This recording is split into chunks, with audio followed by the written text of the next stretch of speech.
Hello kabayan, magandang araw. Volkswagen Zeta ka tayo kabayan. Bago ang lahat kabayan, huwag kalimutang mag-subscribe at i-click ang notification bell para more carbon repair tutorial and tips kabayan. Volkswagen tayo kabayan, 2021 model Zeta, Volkswagen Zeta. Ito yung medyo magandang mukha ng Zeta kabayan, yung 2021 model. So i-repair natin itong bumper kabayan. Itong bumper na to, i-repair natin ito. Ito lang, scratch lang to siya. Okay lang, scratch lang. Yan. So tatanggalin muna natin kasi kailangan tanggalin talaga dito kabayan. Hindi pwedeng mag-repair ka na hindi tanggal. Pwede i-repair mo na hindi natanggal, pero kailangan pagpinturahan, kailangan tanggalin yan. Yung mga accessories ng bumper, kailangan tanggalin yan. Umpisahan na natin pagtanggal kabayan. Flower lang dyan sa kabayan.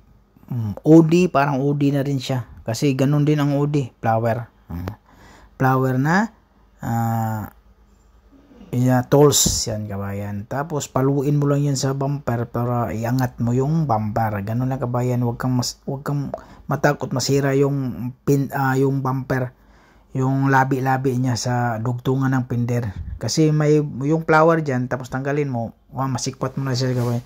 Tapos sikwatin mo siya kabayan, tapos paluin mo sa baba para medyo aangat siya. Ganun lang ang simple yan. Tapos sa baba naman, puro flower lang yan siya. Walang clip yan siya kabayan. Flower yan siya kabayan. Tapos sa kabila, ganun din. Tapos sa taas naman sa grill kabayan, flower din yan siya kabayan. Pero sa gitna, isabay mo na yung grill sa bumper. Hindi, pag Toyota naman kabayan, yung mga Toyota RAV4, kailangan mauna yung grill.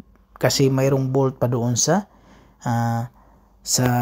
baba ng grill. Katulad ng grill, sa baba, mayroong bolt. Diyan tinignan ko. Kasi mahirap sikwatin kabayan. Matibay kasi yung clip na yung kabayan.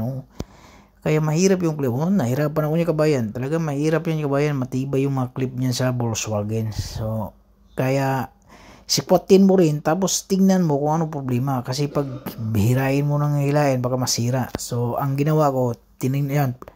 Kasi yung clip kabayan, nakalaktag lang yung clip. Kailangan yun. Itulak mo yung clip para sabay batak. Tapos tanggal yun sa kabayan. Ganun ang technique kabayan.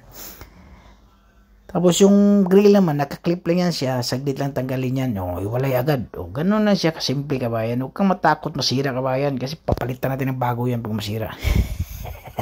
Pero huwag mo nang sirain kabayan. Tapos yun nga kabayan, yung sinasabi ko, kailangan tanggalin natin yung mga accessories lahat pag mag-repair tayo ng bumper. So pag pinturahan yan. Pwede mo i-repair muna bago mo tanggalin, pero kailangan talagang tanggalin yan bago mo ibigay sa preparasyon sa pintura. Kailangan natin baklasin lahat ng mga accessories dyan sa bumper. Tapos yun nga, para hindi mahirapan yung preparasyon saka yung pintor. Hindi na mag-tip-tip, kasi tip-tip tapos magtanggal ng tip, minsan yung natipan mo kasama sa pintura. So pagtanggal mo ng tip, masama yung pintura. So kailangan tanggalin talaga. Importante yung tanggal yung lahat ng accessories sa bumper. Para walang sagabal. So natanggal ko na lahat kabayan. So lihain natin ng 80.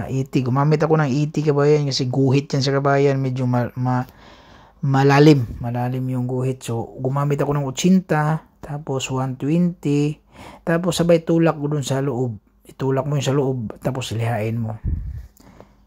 Yun kabayan. Tapos na agad kabayan. Tapos na siya agad kabayan.